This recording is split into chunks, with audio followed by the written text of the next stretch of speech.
Welcome to the most authoritative hour on TV. It's The Pulse.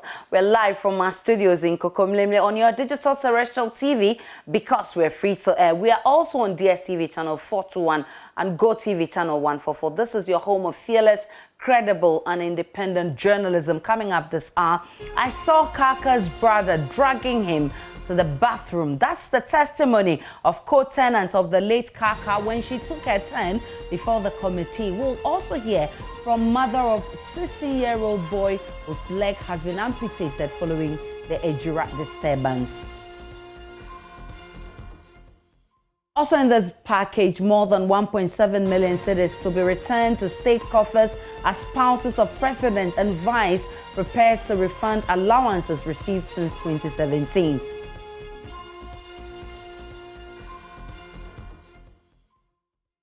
Commission on Human Rights and Administrative Justice says it is given the necessary attention to a petition asking that it probes allegations that the Chief Justice took a $5 million bribe to influence a case before the Supreme Court.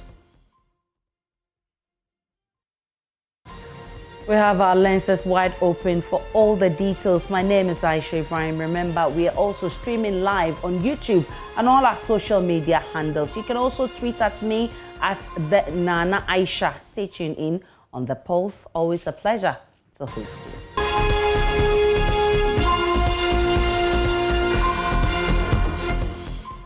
Many thanks for choosing us. The Commission on Human Rights and Administrative Justice says it is given the necessary attention to a petition asking that it probes the alleged $5 million bribe involving Chief Justice Kwesi Ninieboa. A private legal practitioner, Kwesi Frifa, in a response to a complaint at the General Legal Council by his client, claimed the Chief Justice had requested the said amount in order for his client to receive a favorable decision from the court. There's more on this unfolding story in the following News Desk report.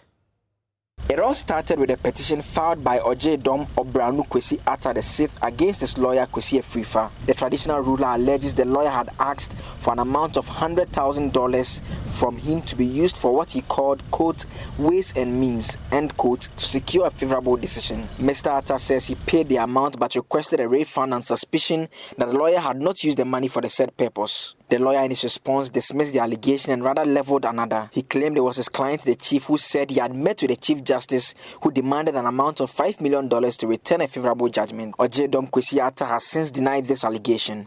He insists he does not have a personal relationship with the Chief Justice.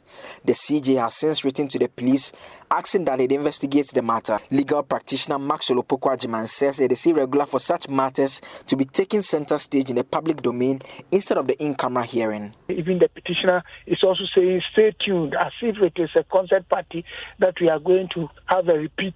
Stay tuned. I don't think it's proper. If you make allegations against a lawyer, our rules indicate that it should be in-camera proceeding.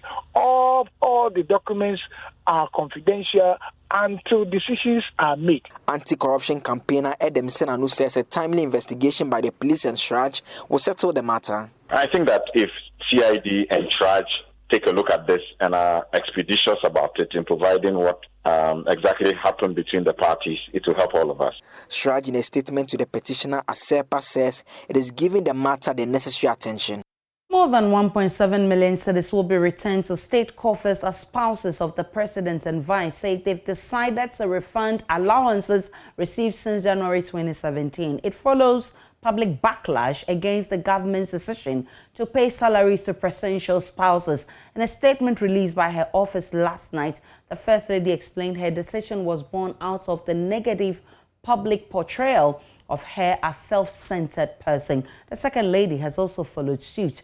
My colleague Kwekwa Sante has a copy of the statement just released from the office of the Second Lady, Samira Baumia, confirming her decision to also refund allowances paid her. Kweku, let's start with the First Lady. How much is she refunding? So the First Lady is refunding and 97 cedis and 84 pesos. And so this statement from the First Lady last night announcing this said that the First Lady has taken note of the recommendation and the bipartisan approval by Parliament as mandated by the Constitution as the body which approves the emoluments of. Clearly says that it is important to state that the payment of such allowances existed and was made to previous First Ladies in the course of the Fourth Republic prior to Mrs. Akufo-Addo becoming the First Lady. Mrs. Akufo-Addo did not request to be paid any allowance. She only received that which existed and attached to a status, albeit informally. And so this is a statement from the First Lady's office. And in all, how much will the state receive from both spouses of the president and vice? Right. So in total, the state will recoup 1.6 million cedis, a little over 1.6 million cedis from the First Lady and the Second Lady. The First Lady's total amount is 899,097 cedis, 84 pesos, whereas a little above 870,000 cedis as she was paid between 2017 January and now. The statement from the Second Lady also says that the Vice President's wife will refund all the allowances paid to her since 2017 and will not accept any monies allocated to her pursuant to the recommendations of the Professor Ablakwe-led committee as approved by Parliament on 6 January 2021. Mrs. Bawumia continues to be committed to the service to the nation to deliver humanitarian interventions and initiatives in the area of health, education, and economic empowerment. And so in total, the state will recoup close to 1.7 million from both Mrs. Samira Bawumia and Mrs. Rebecca Akufo-Addo. Asante is my colleague there with that statement. But Executive Director of the Ghana Integrity Initiative, Linda OFORI-KWAFO, is opposing attempts to force former First and Second Ladies to refund allowances paid them while their spouses were in office. Parliament last month approved the ASIEDU Emoluments Committee's recommendation to formalize the payment of allowances to spouses of the President and his wife. Both First Lady Rebecca Akufo-Addo and Second Lady Samira Bawumia have rejected the proposal, promising to refund to the state all allowances paid them from January 2017. This has sparked public calls for former First and Second Ladies to do same. But Madam OFORI-KWAFO says they should not be forced. She spoke to JoyNews on the sidelines of the launch of the 2021 Integrity Awards. So it's not an easy question to respond to. So then, on top of my head, I can say that, oh, we don't need it. We don't need it. But then you still have to understand how it was started. You still have to understand the object and all that in relation to that subject. You still have to even discuss the amount and all those things involved. So a broader stakeholder conversation on this matter is very, very important. I also overheard you saying that because some people have actually returned actually said they're not going to take their allowances any longer and are even going to refund that which they have taken in the past. It's a personal decision they have taken. Once there is no law saying that you should all return your money, the rest who have not returned their money, it's a personal decision they still have to make. For me, I've seen the social media discussions on the subject on Facebook, and they shouldn't actually force anybody to do so. That's a personal decision a person has taken, and it depends on the rest. But if you have actually taken money, it doesn't mean that you have to go and accumulate it and bring it back to the state. Is that what the public were really looking for? Or were they saying that don't pass a law, don't pay them, don't make it official, don't make it legal, don't, yes. She's also charging government to take advantage of the rejection by the current First and Second Ladies to halt such payments to allow for a proper streamlining of emoluments for presidential spouses. People say who elected the people who elected MPs are not getting free cars, so this kind of thing. So I still want to stand by my earlier point that we should have a conversation around this. There might be some good reasons in them, but now that people are also talking about it, apart from the First Ladies themselves saying that we don't want it any longer, it means that there will be no payments. So it means that if even we set the payments in motion, they won't receive it. So then it can also mean you can halt it now, you can stop it now. Let us have the conversation on the subject. I don't know whether you really got the point. The point is that the recipients are saying we don't want it any longer. The others have not said so. But we can use the recipient, the two who have said we don't want it any longer, as a basis for halting it and quickly organizing a conversation around this. I think that would be one of the best. And the opposition NDC is demanding a full-blown public inquiry into the $5 million allegations against the Chief Justice, Justice Kwesi Niniaboa. They also want the CJ to step aside whilst the Ghana General Legal Council carry out its probe into the issue. The General Legal Secretary of the NDC, Johnson ASIEDU NKETIA, fears lack of transparency in the handling of the allegations would compromise public independence in the judiciary. He's been addressing the media. It's equally important as the English presentation. So let's restrict the movement. General will finish very quickly so that we can wrap it up. Thank you.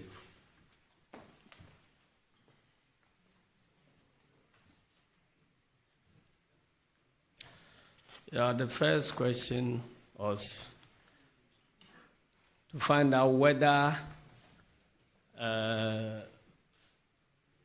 we have heard, is it the case that you're asking whether we have heard about ASEPA's? No, ASEPA has petitioned. Yeah. Asking that the Chief Justice steps aside for investigations to happen. So now that there's already a petition and Shah says we are going to investigate, should we be seeing the Chief Justice step aside for investigation? I think maybe if you had paid more attention to what we have said. We are saying that the judiciary is an independent institution of itself. It has its investigative wings and all that. It's like a self-contained institution, the same way as Parliament is. And so we are saying the person who is at the top is vested with the authority to discipline anybody within the judicial service. And this is a matter where allegations have been made or leveled against the authority that should exercise that.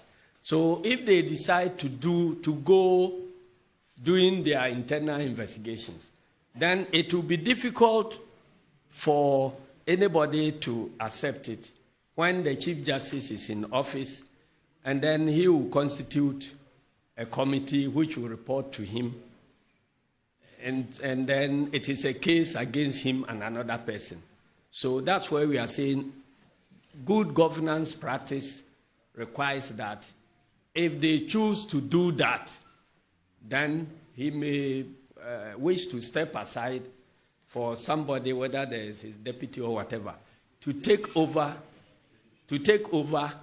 and conduct that investigation, so that everybody will be assured that you are dealing with parties that don't have control over the process. That is what we have said.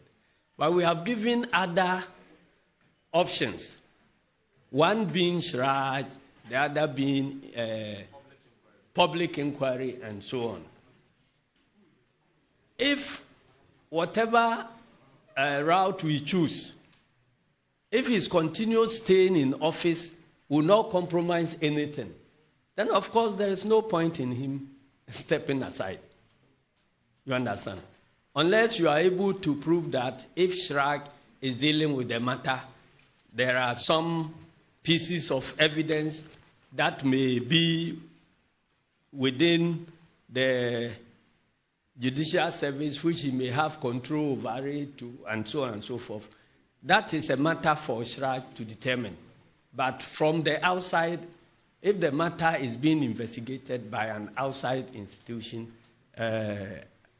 and there is no indication that his continuous remaining in office can compromise the case, then it doesn't call for his stepping aside. But the same thing goes with the public inquiry. When the public inquiry is triggered and it is happening, that commission will determine whether his continuous remaining in office will compromise the case one way or the other. It is for them to determine. But we are saying that if it is going to be an internal thing, then he is the head of the institution, and it will be difficult to have, fair hearing where one person is the boss and you are going to litigate with him at that forum. Now, the third question is the second question, very, very interesting. Because these allegations against the Chief Justice were made as a response by lawyer Afrifa to a case which has been brought against him at the General Legal Council. So this is his response. I am not a lawyer, but I believe that where a matter is being determined, and it happens that the judge who is sitting on the case had some interest, then the judge can recuse himself. You understand? Because at this stage, the counter allegations constitute the defense of lawyer Afrifa. So you cannot no longer deal with lawyer Afrifa's case exclusive of this one, because in that case he will have no defense, because this is his defense. And if his defense cannot be handled in that same forum, then it is my humble opinion, unlearned opinion, that this second matter has it has overtaken the first one. It must be taken up there first to clear the Chief Justice before you can come to proceed against lawyer Afrifa. And I believe that even if there is a public inquiry, the matters against Afrifa may as well be ventilated in that public inquiry, so that by the time that inquiry comes to an end, we would have known the truth about all the allegations, whatever role lawyer Afrifa has played, whatever role the chief has played, and whatever role the CJ has played. We will know who played what role and who is deserving of punishment. And by so doing, we would have cleared the allegation, and the most important thing is that we have cleared the image of the judiciary, which seems to have been tainted by these allegations.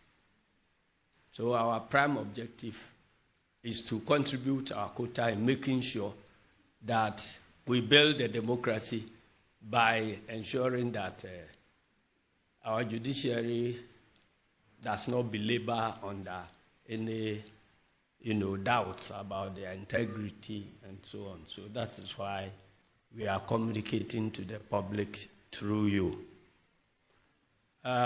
This, beyond the press conference, what will the NDC do?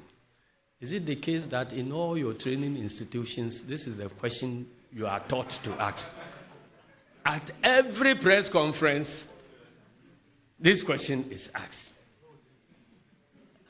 And I am always very, very serious about my answer. You see, because we believe that you also constitute the fourth estate of the realm. And you have a very... So, you can carry information from the government to the governed, and vice versa. And where it is found out that those in government or those entrusted with our power on behalf of the citizens, they are not using the power properly, then you will be on the side of the citizens to fight those utilizing that mandate to make sure that they actually use the mandate in furtherance of the interests of the good people of Ghana. So individuals like us, if we find anywhere at any time that the entrusted power in the hands of the government is subject to some abuse, we have the responsibility to tell you. And you don't turn asking us what we will be doing after telling you. You understand? So I want you to own up to your responsibility also as a fourth estate of the realm. We have this information which we have brought to you. It is for you to also take it. See whether the power the citizens have entrusted in the government is being, or governance institutions generally, is being abused or is used properly. If you find out that it's being abused, then you bring pressure to bear on the people holding that power, which is being abused. And then you position yourself on the side of the citizens and fight the abusers of the citizens' power on behalf of the citizens. But if I come to tell you there is a war, soldier mine, and then you ask me, the civilian, what am I going to do?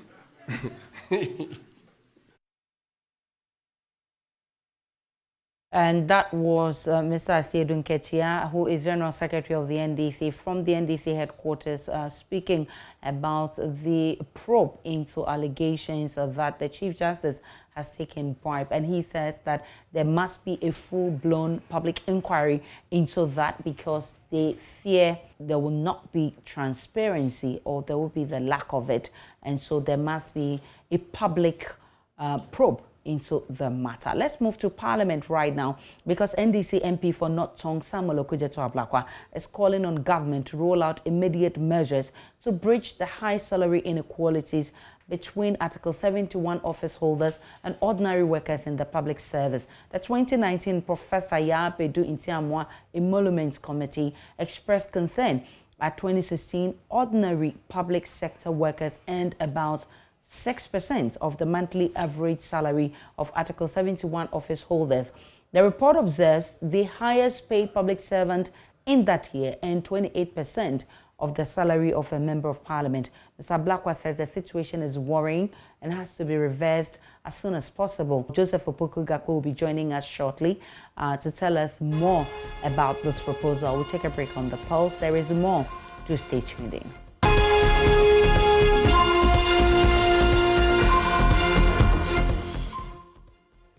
Welcome back to the Pulse. To the rest of our analysis, Sadia Husseini, the woman who claims to have seen Mohammed, the elder brother of slain social activist Ibrahim Mohammed, around the crime scene before his hospitalization and subsequent death, has given her account of what transpired on the night Kaka died. Speaking before the three-member EJURA committee probing the disturbances that followed the death of Kaka, she said she saw Kaka's elder brother dragging him into his home and leaving the area. Mohammed was arrested shortly after the death as a third suspect and is still in police custody, assisting in investigations after they were remanded. Some believe that the killing of Ibrahim Mohammed may be political, as his family has claimed that he had received several threats due to his activism on social media that some felt was making the government unpopular.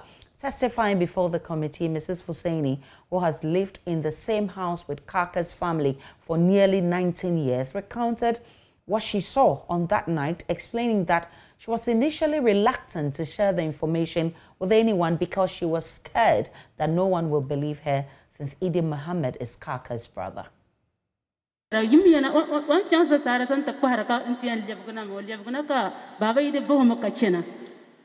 Lord, when at the time she knocked at the door of Sadia, by the time she would turn, Baba Idi had turned off and was going out.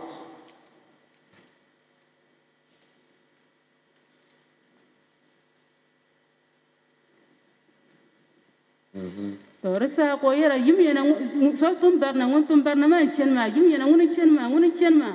she was shouting that somebody has caused damage and the person is running away. Come out and see the person.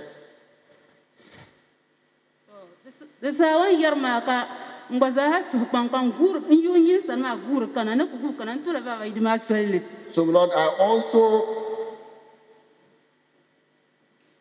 left my place to come to the scene. So as I was also coming to the scene, I met Baba Hidi just on the road. And he was also leaving, going out.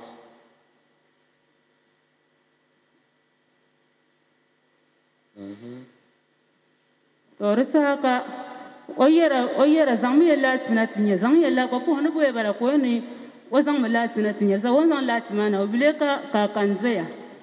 Lord, she said that they should bring a torchlight to see something. So when the wife brought a torchlight and they flashed it in the darkness, they saw her husband, Saada's husband, lying there.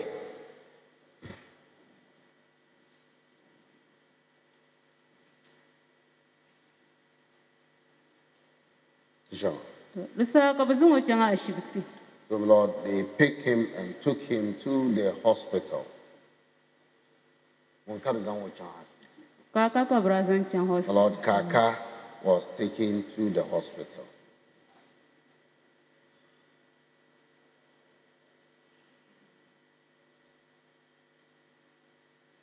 Now, well, that is all that I tell this committee.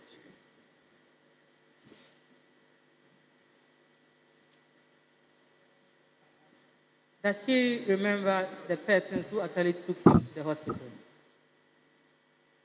I'm to Chigi, Munda Zangwachong Hospital, man.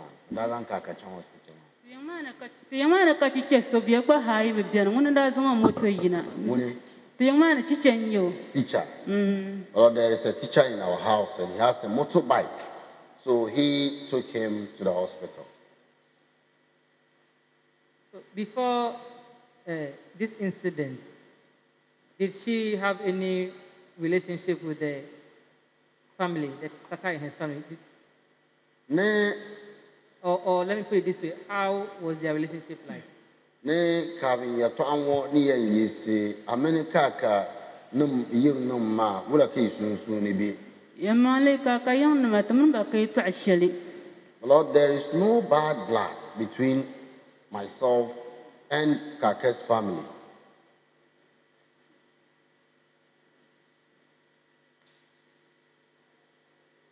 And are they co-tenants or they are related in any way? Aminba malbe adang nyaba. It's a high region. No, we are not related. We are just hiring in the room, renting the room in the house, in their house. And can she also tell the committee how long she has been living in that house with them? Aminba jini yimane kama yumada. Diko you are marampa yumpishi. Well, it's up to 20 years. Almost 20 years.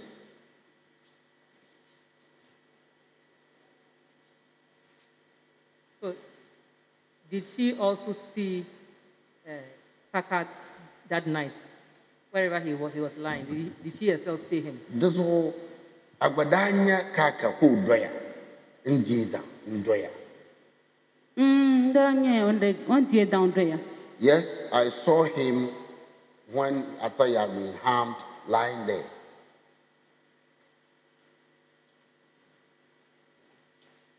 Has she given any statement to the police herself? Ne achang prince na master into sabano liyatwa. Yes, my lord. My husband took us to the police station and we have given statement to the police. Does her husband also live in that same house? Her husband? Her husband. Yes. Na idame, your man no ka idame. Yes, my lord.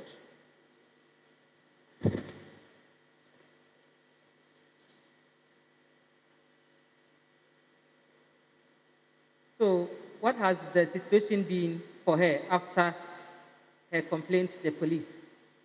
So, Anchantiel Prince Ma, Anonia, Numalia Tashelma, Wulaka, Kumpon, Amenda Sunsunibi.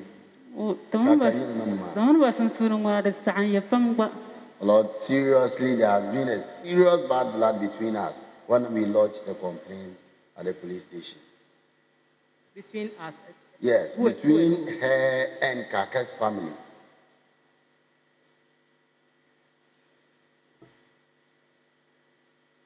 Okay, then that will be all from me. The panel will ask you. So, Pamamami, me malbahu shall Well, we thank you for coming before the committee to throw more light on events leading to the death of Kaka. My sister has no question for you. I do not also have any question for you. Prof also has no question for you. We are thankful to you for finding time to come. It's rather unfortunate that things have not been the same after reaching out to the police on what you know. However, the police will continue to do their investigations. We will urge you to assist the police in whatever way you can for that matter to be fully investigated and, if possible, prosecution. Let's go live now and speak to our man, Mohammed, who's been monitoring the probe for us. Mohammed, 4 witnesses appeared before the committee today. Who else, apart from the witness who lives with Kaka and his family? Aisha, 4 witnesses did appear before the committee. First was Salamatu Mohammed, whose son, Mohammed Awar Misbao, 19-year-old mechanic apprentice, was shot during the EJURA clashes and actually had one of his legs amputated at Konfanochi Teaching Hospital after being referred from the EJURA Government Hospital to the St. John of God Hospital at Dua Nkwanta, and then back to Konfanochi because his hands and legs, according to the doctors, were deteriorating and had to be amputated. Then came 3 neighbors, co-neighbors of Mohammed Ibrahim Kaka, who appeared before the committee today to testify as what they do know about the death of the late Mohammed Ibrahim Kaka. Aisha. You spoke about the fact that she's not secured, giving this testimony to the committee. How did the committee handle that? I'm talking about the witness who said she saw the brother of Kaka dragging him after he was slain. Yes, the 2 of them, apparently the husband, Fusaini Ibrahim, who is a farmer and resident of EJURA Dagombalai, with his wife, Saidia Fusaini, also a farmer and resident of Dagombalai. They were the first 2 people to appear. Fusaini gave account that he was actually in Sanalugu in the northern region when the wife called to tell him to come down to EJURA because she had very important information to share with him and then discuss with him as well. So it was when he came down to EJURA, then the wife told him what she witnessed as far as the attack on the late Mohammed Ibrahim Kaka is concerned. And then Alasa Muniratu, a native of Tamale, but who resides in EJURA Dagombalai, also shared the same account that Saidia Fusaini and the husband Fusaini Ibrahim shared with the committee. And they mentioned that, yes, ever since they shared this information with police, their lives have been in danger to the extent that now they have to look for a space, a place to live. But I must say the committee didn't touch so much on where they are putting up because as at the time they appeared before the committee, the indication was that they were safe at where they are. And so the committee didn't touch on where they live and what can be done to support them. But I overheard the chairman say they were not in a position to investigate the murder of the late Ibrahim Mohammed Kaka, but they were there to investigate events after his death, especially on 29th June, where 2 people were shot, and then 6 others also received gunshot injuries, Aisha. Do we know who next is appearing before this committee? For now, it is difficult because I remember the chairman said yesterday that it's difficult to say who will be appearing before the committee, because normally the witnesses, even when they promise to be appearing before the committee, because of where they are coming from in terms of difficulty in transportation and other issues, do affect the appearance before the committee. But I'm told that the committee will sit tomorrow. Probably it could be the last time the committee will be sitting in Kumasi, and then they will use the few days left to mop up and then also put their report together and submit to the Interior Minister. I also know that the mother of the young man whose legs were amputated also appeared before the committee. What were her accounts? Like I said earlier, Salama to Mohammed, whose son, Mohammed Awa Misbao, told the committee that on 29th of June 2021, she went to the cemetery for the burial ceremony of the late Ibrahim Mohammed Kaka Mecho, and right from the cemetery, she came home, met her son home, and then the son told her she was hungry, so she needed money to go out and buy food. A few minutes after the son had left, then West got to her that the son had been shot and she should come to the EJURA government hospital.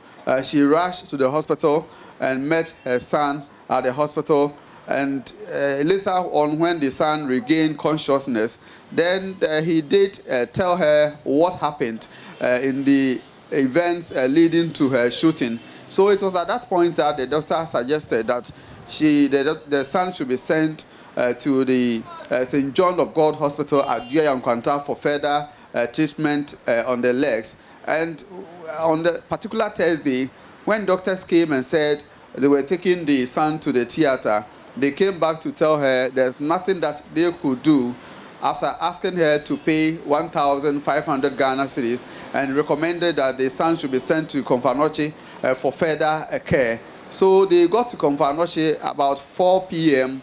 The following day. The son was admitted, and then he was sent to the theater and had the leg amputated. As at now, she told the committee that the son is still on admission at the hospital, receiving treatment, and the committee wish her well and also wish the son well and wish him a speedy recovery from the hospital, and assured Madam Salama to Mohammed that everything will be done. Her concerns, the information that she gave the committee will be put together in their report and presented to government in that regard. Parliamentary is our man in EJURA. Our lenses are widely opened over there, and we'll bring you updates of all the developing stories coming from the committee that is probing the killing of Kaka and the others. Now to this important one, river dredgers on the Dunkwa end of the River Ofin are back to mine in the river 3 weeks after the Operation Halt team invaded the area. Phase 2 of the renewed efforts to deal with all forms of illegal mining in protection of the environment has seen the destruction of several mining equipment, but a return to the mining community of Dunkwa has revealed these dredgers are either on the river or mobilizing to return. Nanaya Ojima was at Akwakrum in Dunkwa to investigate the destruction caused by the dredgers, and he has filed this report. In the third phase of Operation Halt, 28 excavators, 267 shamfans with platforms, 18 water pumping and milling machines were destroyed. The exercise was carried out by 400 security personnel. Every Tuesday is off-duty day for miners in Dunkwa and its environs. The day in local parlance is termed Breaking Day. The JoyNews team made a visit to the river on the day. At the Akwakrum end of the river, where the Operation Halt team visited, some shamfan boats are found floating on the surface of the river. According to residents, the dredgers, who have occasionally escaped arrest, are able to reach the area quickly to mobilize resources in building the mining platforms, causing harm to the river. Spokesperson for Dunkwa District of Small Scale Miners Association, Peter Aike, explains the task force has to do more in dealing with the menace. I can say 50-60% are still on the water bodies. Why? Because they are in the hinterland. Where they are, the military cannot locate them. It is the community people who can locate them. And you will eliminate the community people from the fight. How do you want to win? Some places, they are doing these illegal things from the main road or the junction. You can walk like 1 hour, 2 hours before you get to where they are. And somebody from Takrady, military personnel, from Accra, from Kumasi, bringing him here to come and fight illegal mining. How does that person locate these illegal people? Come down to our level as small-scale miners and the community. We will help the government to win this fight because the environment belongs to us, the water body belongs to us. The River Offin has further deteriorated as dredgers continue to operate on the river. For years, dredging for gold in Dunkwa end of River Offin has affected persons living in the area. Persistent alluvial dredging of the riverbeds and washing of sand for gold have narrowed the courses of various parts, causing siltation of the river and leading to flooding. Small-scale miners in Dunkwa believe the current approach may fail unless members of the community are involved in the fight. Peter Aike again. We are going to be self-policing, meaning the small-scale miners ourselves will monitor the activities of our own members. If you do wrong, we will advise you to do it. If not, because our task force or monitoring team comprises with the police, the district, the MCE, the government officials to join together. So it's not small-scale miners alone who is going to fight the fight. We are helping the government to fight and we will win. But if government says that I am going to do it alone and I have the power, you will fail. Since 2013, small-scale miners through their task force have made efforts to deal with the menace of mining on the river. Meanwhile, the association says the task force deployed to the area undertook exercises beyond their limits, burning excavators out of the concessions. For Joy News, Nana Ojima, Dunkwa, Central Region.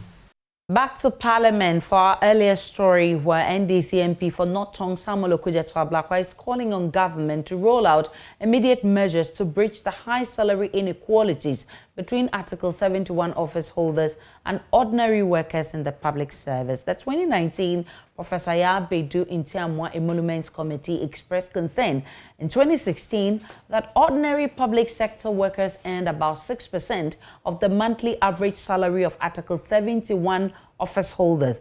Now, the report observes the highest paid public servant in that year earned 28% of the salary of a member of parliament. Mr. Ablakwe says the situation is worrying and he says it has to be reversed as soon as possible. Joseph Opoku Gakpo is our man in parliament and he joins us again. Hopefully the line is better now. Gakpo, what are Mr. Ablakwe's concerns?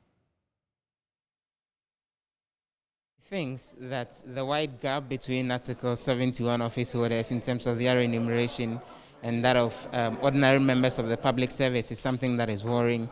He thinks it's breeding some form of anger among ordinary members of the public and the youth generally, which is not very healthy for politicians themselves and for the country as a whole. And he's of the firm opinion that what you would call scratch my back, scratch your back kind of practice, as we're seeing with the emoluments that got approved for the executive by Parliament and for Parliament by the executive, is very much out of place, and that there should be the establishment of an independent committee on emoluments to actually oversee some of these practices. He says in places like the UK, specific bodies have been established that take care of this, rather than having a new committee being set up every 4 years in order to roll out some of these emoluments for various public officers. And so he says if these recommendations are taken into consideration, things may change going forward.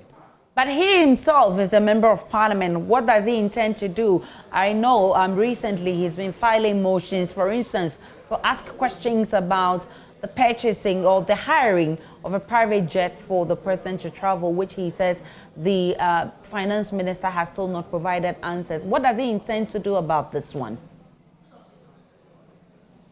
In this case, he only makes the point that there is the need for a national conversation on what the way forward should be. He goes on to make the point that if even it becomes necessary that after this said independent body does its various assessments, it becomes clear that MPs are earning too much. Him as an MP, he's ready and willing to take a pay cut in order to help bridge the inequalities. And so for now, what he's doing is mainly advocating and calling for some form of reforms and a national conversation on how the way forward should be. He's not indicated any plans to do anything on the floor specifically to help deal with the situation at hand. Joseph Opoku-Gakpo, what else is happening in Parliament? Anything we need to know? The House just began sitting. The roads minister is on the floor of the House responding to questions on what is being done to curb the road accidents that have actually been unfolding in various parts of the country. He's responding to that, indicating that necessary investments are being done in infrastructure and other road safety campaigns to avoid any further deaths when it comes to accidents. The ranking member on Parliament Finance Committee, Case Latufosin, has also been addressing a media briefing in Parliament House. He's been demanding that First Lady Rebecca Akufo-Addo goes ahead to refund any monies that may have come to him from other state agencies like the Ghana National Petroleum Corporation beyond her refunding the allowances that she earned if she thinks that some of those payments didn't go through the right procedures, because he insists that some of those monies that have gone to her foundation haven't gone through the right procedures. And so he's daring her to be bold enough to go ahead and refund some of those additional sums that have gone to her as far as her foundation is concerned. And he's generally been criticizing the said planned payments that should have gone to herself and the second lady. There's been response to that from the majority. Dr. Stephen Amwa, the MP for Nshai, also thinks it's all just propaganda and it's all just hot air being blown by those on the minority side. And finally, the minority spokesperson on health, Kwabena Mintakano, has also been addressing the media. He is demanding urgent action to stop what he says is the spiking cases of COVID-19 in the country, and he insists that the situation is getting out of hand and government must sit up. Joseph Opoku-Gakpo is our man in Parliament. We're still keeping an eye on activities in Parliament and we'll bring you more in our subsequent bulletins. Now, President Akufo-Addo has been touring the Upper West region and he's conceded that the Northern Development Authority is fraught with problems and plans are afoot to restructure it. Speaking on Radio Bomanjo at the start of his two-day official tour of the Upper West region, he stated so many things government is putting in place to develop that region. Rafiq Salam is our man in the Upper West region. He joins me via Zoom with more. Rafiq Salam, what has the president been saying? The president was expected in the Upper West region here at exactly 10 o'clock. But because of the rains, the flight, the presidential jet has to move back to Tamale. Stay put there for about 3 hours before they came back to the Upper West region. And so when he touched down, he moved straight to the government radio station, Radio Upper West, and that was where he first had that interview, and he spoke about the Northern Development Authority. He stated that it is fraught with many challenges, and so there's an emergency interim management committee that they have put in place to look into the issue. And he says that the agency is critical for the development of the Northern region, and so they want to do things that will make it right and make the right people at the right place. He also moved to the One House Palace where he met the overlord of the Wala traditional area, and then also added his voice on the issue of the apology that was rendered by the military regarding the brutalities that was visited on the people by some 86 young soldiers in the region. But he also told the chiefs and people of the Upper West region that he was not happy about the results of the 2020 elections, because the MPP used to have 5 seats out of the 11 in the Upper West region, but they lost 2 of those seats and then won 1 seat. And so he was not happy because, considering the number of people, high-profile people, the 4 best of the MPP coming from the Upper West region, he wasn't happy with that. But the president also promised also building a fence wall around the Islamic Girls Senior High School. Remember, this was a promise that he told the people that he was going to do somewhere around November, but it was not fulfilled. It was not fulfilled, and so he's saying that come this time around, he's going to fulfill this particular pledge. He also spoke about building the infrastructure of the SD Dembo University, the Dr.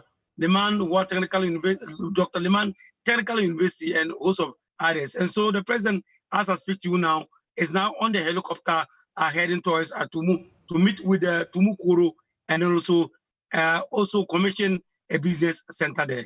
And how have the people been responding to the president's pledges?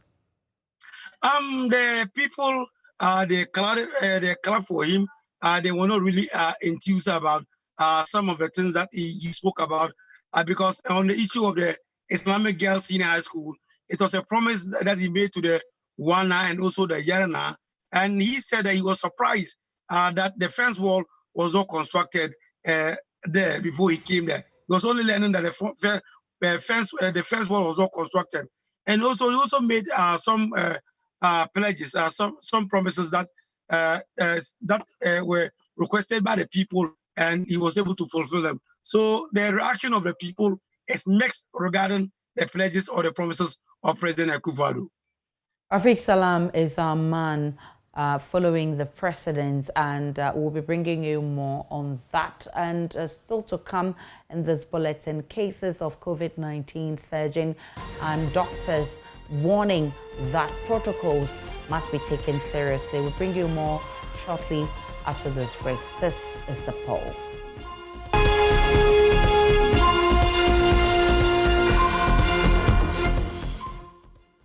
Welcome back to The Pulse. Nigerian and Ghanaian parliamentary leaders have begun discussions on how to resolve the trade impasse between the two countries. The talk began last week with a closed-door diplomatic meeting in Abuja, after which Speaker of the Nigerian House of Representatives, Femi Gbajabiamila, and his Ghanaian counterpart, Alban Sumana Bagbin, addressed the media.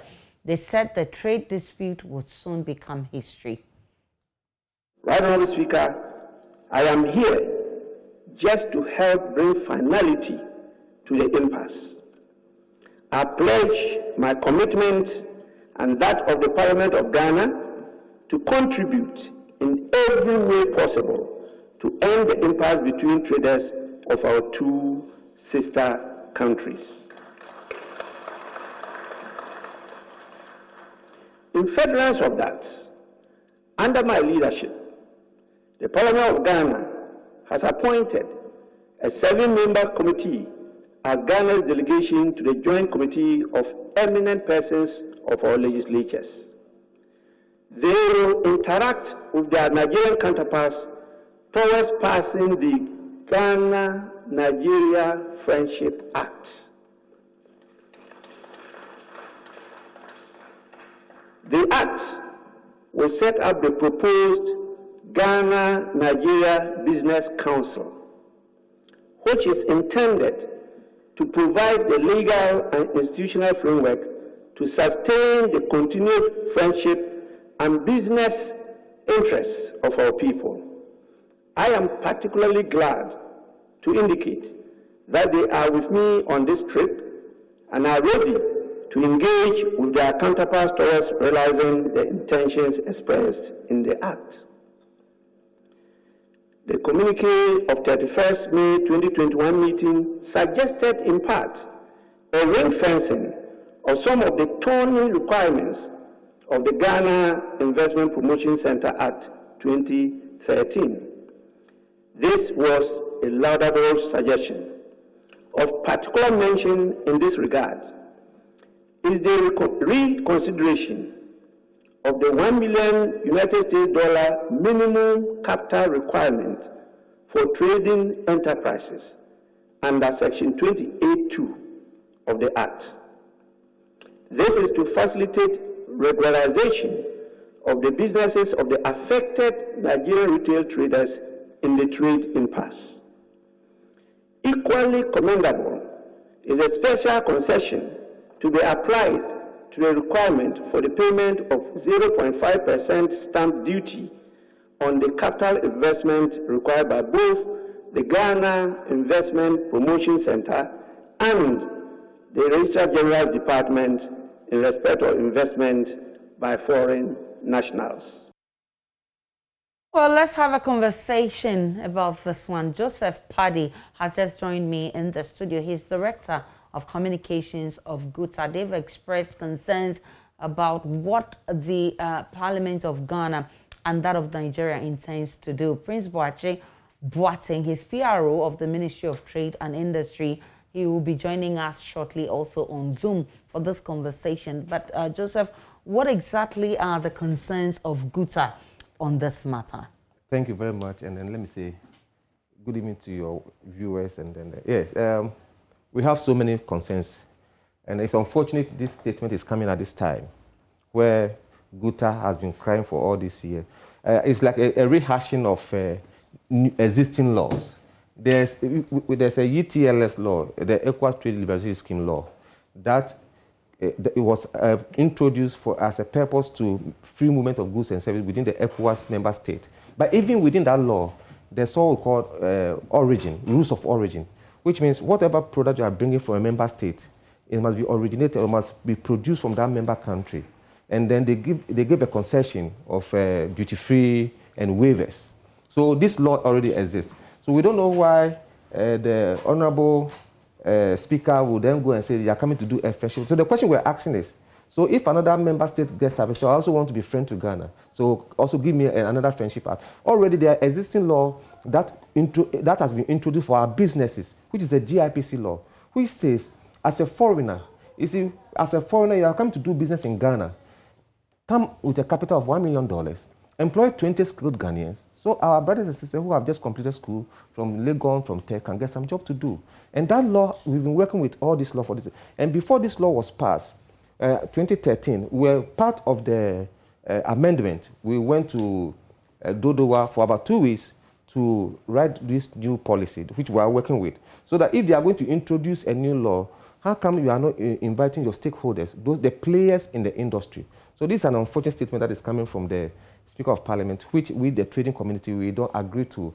That proposal that they are coming to, that we have a new friendship act between two member states. So we are saying that what of the other ECOWAS country members, they also come and say, give us a new law, a friendship act. They keep on writing. So what happens But do you know the details of this friendship act? And are you aware, or do you know whether what the act comprises will hurt GUTA members? No, we have not been invited yet to make an input into that act anyway. But all that we are saying is that there's an existing law that we are working with, that is run with, which is very effective and efficient. What we saw was that the monitoring and evaluation of that policy and the law, that was not working. Our agencies were not working that. So that because if a foreigner comes to your country and says, I'm coming to do A, B, C, D business, you must know the location, what kind of business going to do. But before we see, I have a particular example. GUTA made a program, and we saw that some of the foreigners came in the name of manufacturing, and now they are doing trading. So who is supposed to enforce those laws? So it's because those laws were not enforced. The foreigners took advantage of the loopholes, and they are doing other things that we're not supposed to do. So we are saying that there are some already existing laws. Let's work with those laws. If we are not, the GIPC law was not targeting Nigerians.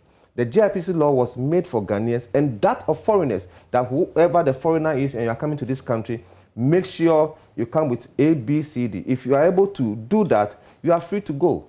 But not to also go out and advocate and then be looking for a new set of laws, rules of engagement for your business. If we do that, we are opening the Pandora box, and we believe most people will then be asking for new policy. Even WTO, World Trade Organization, they are saying that there should be trade liberalization. Even with that, there are some trade restriction policy from every member country. As we speak now, Nigeria has a restriction policy that they call a prohibition list. The prohibition list was about 45 line items, which says that whoever you are, you can be the president of America. As for this item, we don't want anybody to import it into our country. What were they trying to do? They were trying to protect their manufacturing and their industries. So if Ghana, in the same wisdom, we are also saying that for the purpose of trading, that we are preserved for Ghanaians, any foreigner who wants to come in must come with capital injection for about $1 million, employ 20. In any case, there are so many foreigners in this country who have adhered to these laws, which are doing legitimate businesses. You can mention, I'm not going to do advert for any company, but you can mention Kuala, you can mention Maxmark, you can mention Melcom. They've employed more than 20 Ghanaians. They've invested more than $1 million capital injection. They're also into the retail business. Why is it that we are not going after those people? Because they've adhere to our laws and policies in the country. But it's unfortunate that a group of people are now calling for a new set of laws. Fortunately, Prince Boateng, who is PRO of the Ministry of Trade and Industry, has joined us via Zoom. I'm grateful for your time, Mr. Boateng. Are you aware of this act that the Speaker of Parliament from Ghana is talking about that is supposed to ensure diplomacy between Ghana and Nigeria? Asha, thank you, and my regards to your cherished viewers and listeners. I am aware of discussions to that effect, but I am not aware of an act that is ready and that is enforceable as we speak. I am aware that there were discussions between a Ghanaian and a Nigerian delegation in Accra, as the speaker alluded to. I am equally aware, and the Guta rep in the studio is also aware, because I don't recall if he was personally present, but I recall his president was part of the meeting that we had with the Nigerian delegation. Okay. And we had a draft communique which the speaker alluded to. That draft communique, Ghana has consented fully to it. Okay, what does the communique entail? Aisha, I will be a bit hesitant, not out of disrespect to your viewers and listeners, but because of diplomatic issues, because the point that's the point I was getting to. Okay. We have consented to our part of it, but we are awaiting the signature of our Nigerian counterparts, which has not been done. And until that is done, I'm unable to disclose the full details. But that is the challenge that I have, because as the speaker alluded to, that was in March. We are in July, and we have still not had feedback from our Nigerian counterparts. And so that is what I know of the situation as at now. Okay. So this communique that you're unable to discuss the content, will it lead to the passage of an act? It will not necessarily lead to the passage of an act, but when it comes to the trading community and when it comes to the diplomatic community, we have multilateral relations and then we have bilateral relations. And so irrespective of the existence of some regulations, two countries can mutually come together and decide on something that is mutually beneficial to them. As we speak now, and Paddy mentioned it as I tuned in, we have a tall list of a prohibition list from Nigeria. That does not just affect Ghana alone, but affects other countries in the sub-region. Once it affects Ghana, it means that our citizens are affected. In as much as they are looking to the interests of their citizens, we are equally looking to save. Ghana is the headquarters of the African Continental Free Trade Area, which seeks to harmonize trading among ourselves. And if we are able to do this and do this better, we will better satisfy ourselves, even if we are unable to penetrate into other continental markets. So even if between ourselves, we have these prohibition lists that are there, and in spite of the existence of SALE, another country thinks that, yes, because of mutual relations, because of brotherly relations, we can ignore it and then move on. I think that that will not be mutually beneficial. And these are some of the issues that, in as much as I do not intend to go into the details of the communique, these are some of the issues that we raise. And we are hoping that in the interest of good relations, in the interest of, I don't know the exact way to use, we will get some positive feedback from our counterparts so that we can forge a common way forward. But as far as concerned, whatever the speaker spoke about, and I'm not trying to hold brief for him. Okay. But if we listen to the speaker very well, I think that he spoke as a statesman. This is the speaker of a parliament. Okay. And mind you, Aisha, he was not echoing the position of the executive. He's speaking as a speaker of parliament. Okay. And he's saying that parliament is ready. And parliament will be ready, and parliament can only do something that has been tabled before it by the executive. Except that now we have the private members' motion. And so if a private member if a member of parliament will want to move a private member's bill, that is up to the MP to do so. Okay. But it is now incumbent of on the executive to send something, no private member has come up.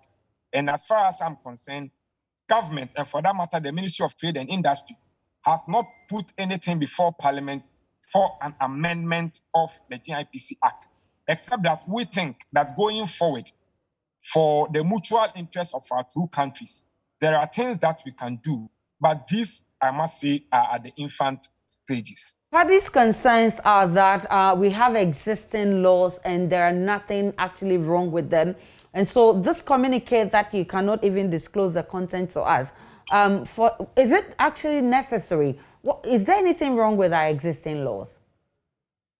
There might not necessarily. This issue is a very thorny issue. If there is nothing wrong, nobody will raise an issue. But I am saying that if there is something wrong, whatever is wrong must be addressed within the right environment. And it must come with the right conditionality. Okay. Especially when, yes, the law is there, but like I indicated to you, we can have bilateral relations with Nigeria, which may necessarily require us to go down on some of these things. But that will not just be at the expense of Ghana. It must come with benefits and costs. And so if Ghana is ready to relax some rules or some laws, it must come with reciprocity. What are we benefiting? And not to side with Guta per se, but sitting where I am sitting now, I have not seen that reciprocal gesture from our counterparts, which will make my ministry, for that matter, attempt to go beyond the limit to do anything now. Paddy, so he says that your president was part of the delegation that met and agreed on this communique. So why are you complaining now? Yes. Our president was invited to the Parliament House when the team came, and then we were told that they were going to be given a communique, but with a consultation with Guta, which we are still waiting for. We've not heard anything about. I'm now hearing it that is they've released a communique. We don't have privilege to that, but we're part of that meeting. That's an unfortunate situation. But like I was saying, even before the COVID, the close down of the COVID, Nigeria closed their borders. Aisha, pardon my rude intervention, Aisha. Pardon my rude intervention, because I need to clarify this point. Okay, quick one. Paddy, yes. I have indicated that there has not been any communique. Okay. The speaker's comment on the communique, I am, with all due respect to himself and to his office, I am saying that that communique is a draft. Okay. We are awaiting the signature of our Nigerian counterparts. And until that is done, I do not sit here and the ministry does not assume that there is a communique. Agreed. We are awaiting their comments on it. Agreed. Guta had full representation. And so until they have appended their signature, there is no communique. And so I agree with all the points that you have raised. And if you listen to me well, I'm saying that if anything should be implemented, it should come at mutual benefits and mutual costs. Okay, I think we are clear on that one. Perfectly so. Yeah, but like I was saying earlier on, before the COVID, the close down of the borders, Nigeria closed their border to the ECOWAS member state for almost 2 years. Yeah. I was part of the team that went to Abuja. We were sent by the president. And when we met the foreign minister, all that he said was, there's an activity going on at the border that is hurting the economy, and they want to cure that mischief. So, and ECOWAS is free movement of goods and persons and services. And you've closed your border to a member state. What then happens? Some of our members, our manufacturers, goods were at the border for 2 years. As for example, perishable commodities. What happens to those commodities? They care less because they want to cure certain mischief that is hurting the economy. So which you are saying that if the activities of foreigners is hurting our economy and our businesses, that mischief must be cured. And one of the issues, the tools to cure those mischief is that when you are coming to do trading in the country, come with your $1 million equivalent and then come employ 20 Ghanaians, go to Register General, register with GIPC. And all that we saw was that most of these foreigners have not registered with a GIPC. They don't have the GIP certificate, they don't have registered general certificate, and they are doing trading. You see, and this is the difficulty and the challenge we find ourselves as Guta and then the trading community. That why do you have to open up? Now, actually, do you know that almost the economy of the country is not in our hands. Look at the telecos, they are owned by foreigners. Look at the banks, they are owned by foreigners. The trading aspect that is left for Ghanaians to, foreigners are taking over. Then what happens? And people always say that Ghanaians businessmen are scared of competition. And we have hiking prices and goods and services. And we say, all those partners from outside, those foreigners, go find out from their banks. When they go to their banks, at what rate, interest rate do they get capital? They get almost 3%. And then in Ghana, the least you can get is about 22% to 25%. So from day one, you are not competitive. You see? So if, for example, I'm here as a Ghanaian and a foreigner is here, we're all going to buy from, we have a contract of $1 million. We are all going to buy from China. And that foreigner is going to get a facility for 3%, and I'm going to get a facility for 25%. Whose commodity will be higher? So these are some of the difficulty we as trading committee we see. And these are some of the things we need to cure to help Ghanaian business to be competitive. And it's a serious challenge. But not that we are scared of competition. Foreigners are welcome into this country. But then when you come, you must adhere and follow the rules of engagement and the rules and the laws that pertains to the country. I remember once upon a time, I traveled outside this country, trying to drive down that country. I was supposed to do 60 and I did 80. I was given a ticket because I was flouted their laws. And that, the same thing, there should be a punishment for these foreigners who are coming to the retail sector without adhering to GIPC laws and rules and regulations. There must be a punishment for that. And we are saying that foreigners must come and do legitimate business in this country. They are welcome, but when they come, as for the rules of the engagement, we can't bend down on our rules. Now we have to be all citizens and not spectators. And not spectators. I'm grateful for your time. Joseph Paddy is with Guta. Prince Boache Boateng is also PRO of Ministry of Trade and Industry. We will still wait for this draft to be ready. When we have the content, and I'm sure we can have another conversation. And this afternoon, the Multimedia Group has made a formal complaint to the Ghana Police Service on the Multimedia Group. Operators of JoyNews and other media outlets has filed a complaint at the police CID asking for investigation and protection for its journalist Erastus Asari Donko following threats issued by Asin Central MP Kennedy Japan against the life of the journalist. The company in a complaint says the recent history of Kennedy Japan, whose similar threats against another journalist, Ahmed Swale, which eventually led to his death, makes his threat against the life of Erastus Asari Donko a serious one. It has therefore copied several organizations, including the Presidency, Parliament, National Security, and the IGP. Here are details of the full complaint. And the letter itself is addressed to the Deputy Regional Commander of the Ghana Police Service, the Ashanti Regional Police Headquarters, Edum Kumase, and its attention to Regional Crime Officer, Ashanti Regional Police Headquarters. Now, the formal complaint against Honorable Kennedy Ejapon for threat against the life of Erastus Asari Donko. One, the group says the attention of the group has been drawn to the fact that Erastus Asari Donko has been threatened by Kennedy Japan, Member of Parliament for Asin Central constituency and the Chairman of Defense and Interior Committee of Parliament. And those comments were made on the Attitude program and on July 9, 2021 on Net2 TV, the television station owned by Kennedy Japan. And the content of the program was streamed live, widely published on social media platforms. In the said video, a copy of which has been attached, the Honorable Member of Parliament is heard raining insults on Erastus Asari Donko. And Honorable Japan also, one, called for the serious beating of Erastus Asari Donko. Two, asserted that we should beat the hell out of Erastus Asari Donko. And three, threatened that if he, the Honorable Member of Parliament for Asin Kennedy Japan, were the President of Ghana, he would have ensured that Erastus Asari Donko is beaten mercilessly. And four, the Honorable Kennedy Japan launched the above scathing attacks and threats on Erastus Asari Donko's life because of the journalistic work that the latter undertook during the recent shootings and killing incidents at EJURA and his appearance before the Kingsley Kumsin Committee investigating the incident.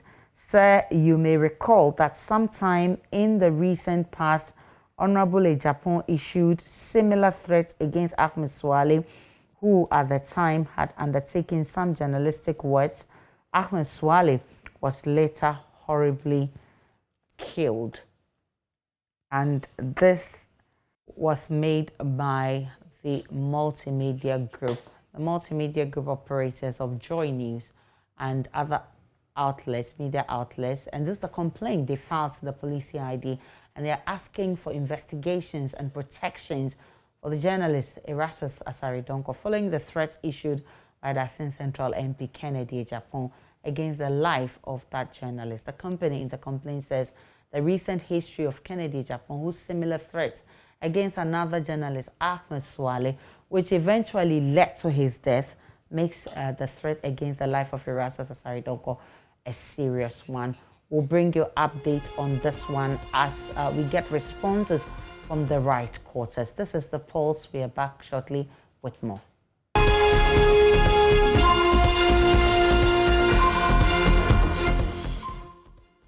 Welcome back to The Pulse. Some toll booth attendants at the end of the Tema motorway are asking authorities to provide speed ramps plus the construction of modernized toll booths to ensure security and safety of workers there. This is after a tipper truck heading to Accra from Michelle Camp crashed into one of the toll booths, killing one person and injuring 6 others who were at the scene. The workers believe the provision of speed ramps would slow down the speed of the vehicle and reduce the impacts of any future incident.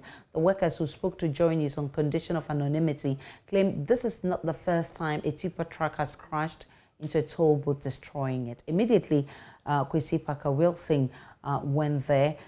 He gathered a lot from that place. He's found this report. It's a day after a tipper truck crashed into toll booth 2 here on the Tema motorway. Actually, the Tema end of the motorway. This is the exact spot.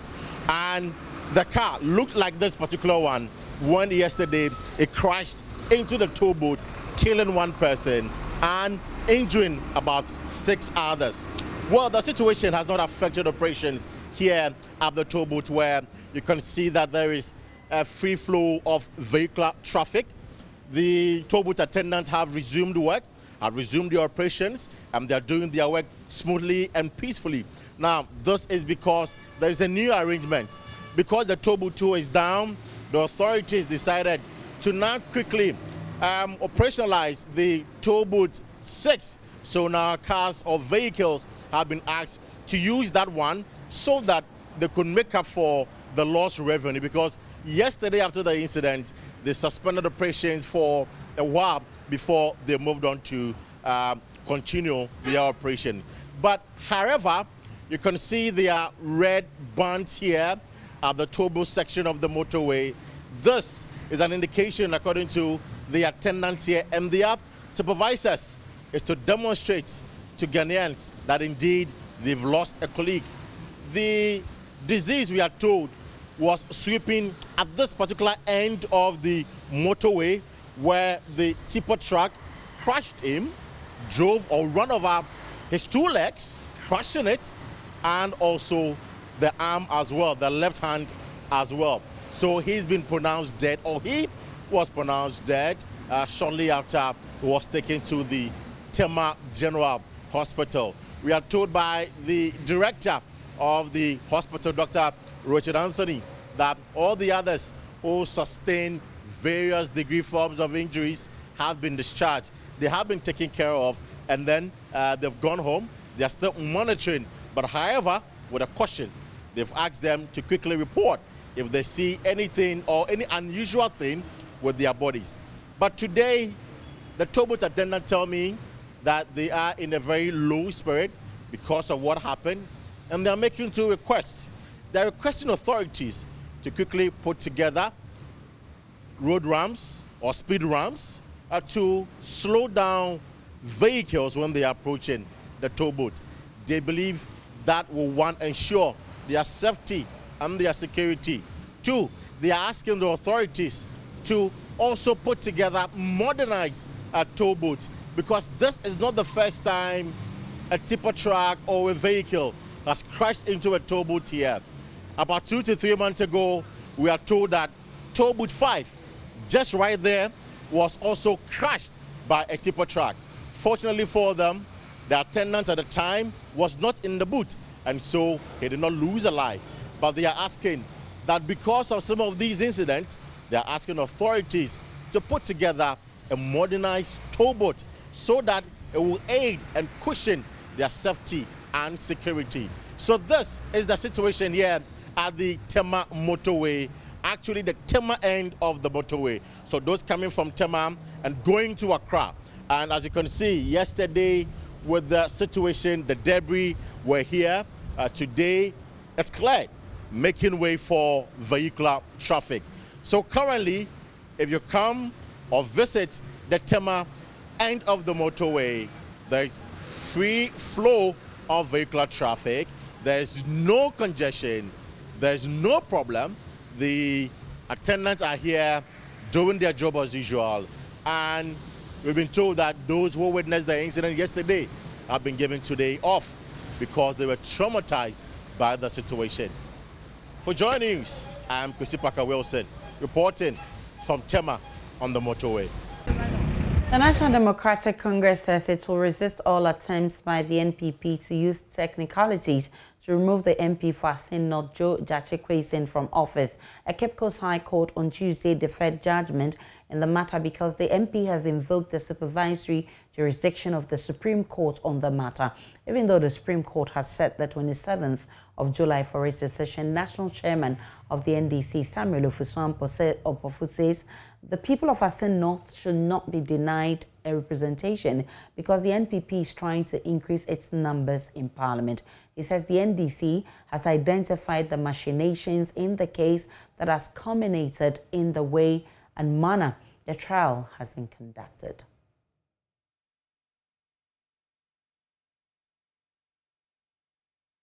We as a party have been very worried about the direction this case was going, and we're very uncomfortable with the judge's earlier decision to pronounce judgment come tomorrow, 14th of July. Because as the lawyer has indicated, we believe that there are some evidences that must be adduced during a trial process to justify why we think that our member of parliament for Asin North is duly and properly elected. In fact, in the processes of even vetting, we went through a process where we had a legal team examining documentations of all those who have domiciled outside the country and were coming, to contest elections. And we went through it.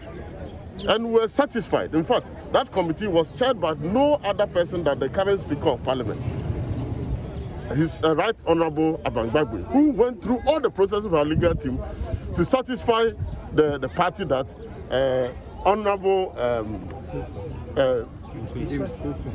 James Kwesi was very qualified under the laws, the electoral laws of Ghana to contest the election.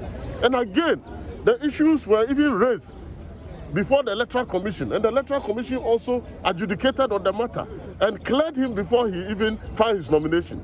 So we believe that this attempt to use technicalities and for the judge to jump the due process and go ahead and pronounce judgment was something that we are not prepared to countenance. Because we believe that we have gone through the processes and we believe that our member of parliament was duly elected. He went through all the processes, was satisfied by the Electoral Commission, was satisfied by the party internal vetting committee, and we believe that he's duly, elected. Again, we also believe that having come from another jurisdiction, references to the jurisprudence of those areas is also critical in this matter. And that is why we feel that the evidence that will be adduced as to when he actually renounced his citizenship and all those things with date attached, which the party has it and which our legal team has it, will go a long way to exonerate him and justify why the party took the decision and why the Electoral Commission itself accepted his nomination for him to file and then be contested. And mind you, as the lawyer indicated, this is an election petition. The people of Asin North queued from morning to evening to elect a member of parliament of their choice. And we will not allow any technicalities whatsoever to be used to deprive us of this seat. We know all the machinations that are going on. They are not very comfortable with the hung parliament that we have, and they are trying every possible means to use, including legal gymnastics and others, to do what? To deprive the NDC of the numbers that we have in parliament. We believe and have confidence in our legal team, and we believe that the right decision, justice will be served, and at the end of the day, Honorable Kwesi will continue to be in parliament and serve the good people of Asino. Meanwhile, a member of the legal team of the petitioner, Henry Nanabuachi, indicated after the court's decision that the NDC cannot sustain the legal processes and are just clutching to straws. Processes that they have filed previously acknowledged that lawyer Frank David is the lawyer, and the mere fact that the petitioner himself signed his petition, that is his construction of the law, and I find it quite weird that the petitioner filed his own petition, and for that matter, it doesn't make lawyer Frank Davis the lawyer in the case because the petitioner filed. Lawyer Frank Davis should have filed. For me, that is a poor construction of the law. Again, they said that it's unfortunate you are seeking to deny the people of Assin North who killed under this scorching sun to elect someone. Now the man has no peace because you are seeking to use technicalities, and then you are basing, there are foreign law elements in this matter, but all of them have been ignored. The fortunate issue here is that we have precedents. So when they benefited from a by-election in Boko Central, where Adamu Sakandi, was found to have engaged in an illegality and as such was not qualified to represent the people of Boko Central. Indeed, he faced the civil procedure in the court, and again, he also faced the criminal aspect as well, where he was even jailed. As we speak, the man is no more, he died. There is a clear precedence where Adamu Sakandi too also owed allegiance to the United Kingdom and again to Ghana. And indeed, he was found to have been engaged in an illegality regarding our electoral laws. So what are they talking about? Richard Kojonyako is our man in the Central Region. He's been monitoring events in the court for us. Richard, what next on this case? What next is that the judge, in deference to the Supreme Court, has set the 28th of July for his judgment. In fact, judgment was supposed to have been delivered tomorrow, the 14th of July, but the judge presiding over the case, Justice Kwesi Boakye, says that he has only deferred his judgment because he respects that the Supreme Court is the apex court of our land, and because the Assin North MP has invoked the supervisory jurisdiction of the Supreme Court, he will allow, and so on the 28th of July, we'll be going back to the Cape Coast Court, and by that time, the Supreme Court, that has also set the 27th of July for its judgment. We would see the way clearly, so that whether the judgment will be delivered or not, that will be a matter that will be decided by the Supreme Court. All right, Kojo Nyako is our man on the ground. He'll be updating us more on the unfolding stories coming up from this case that was filed by Nanabuachi, seeking to remove a member of parliament belonging to the NDC. But that's how we wrap up the pulse this afternoon. Before we go, though, let's check out our COVID situation as a country. New cases now stand at 143. And the active cases remain 2,314. Confirmed cases now 97,728.